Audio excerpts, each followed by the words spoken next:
This is a quite interesting advanced synastry case study, because the truly remarkable and unique energy and dynamic of this partnership will only be recognized by students of deep astrology.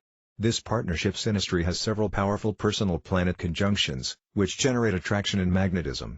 The advanced geometrical analysis of this partnership synastry is pretty much neutral, because harmonious and challenging aspects and energies are present in even numbers and amounts, and therefore balance, cancel or neutralize each other out. So there is neither risk of great conflict, nor great harmony to be expected. The really interesting, deep astrology dynamic is, that this synastry partnership has a combined 11 primary planets in retrograde, which is very rare. One partner has 6 planets in retrograde and the other partner has 5 planets in retrograde.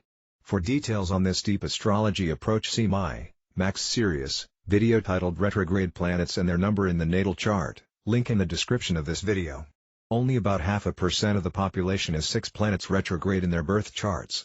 And even 5 retrograde planets in the birth chart is still very uncommon, as only about 3.5% of the population has that number of planets in retrograde when they were born.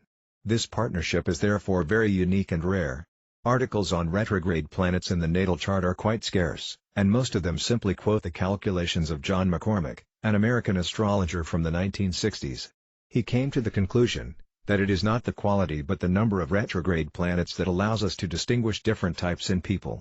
His calculations use the modern 8 planets from Mercury to Pluto. The Sun and Moon are excluded since they never retrograde. What emerges from the statistical recalculation of the ephemeris is confirmed in research on different groups of people. Statistically, at least one planet is retrograde more than 92% of time, thus making for only 8% of time when there are no retrogrades in the sky from the Earth's perspective. The highest frequency in the population are those people born with 2 or 3 planets in retrograde. The result is quite similar to normal distribution.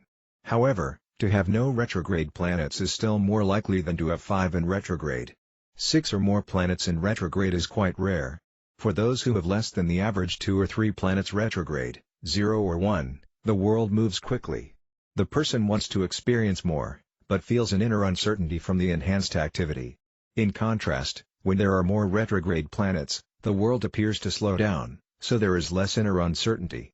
McCormick himself was very cautious about people with 6 retrogrades. He reported to know only 2 people with them, and regarded them as true loners.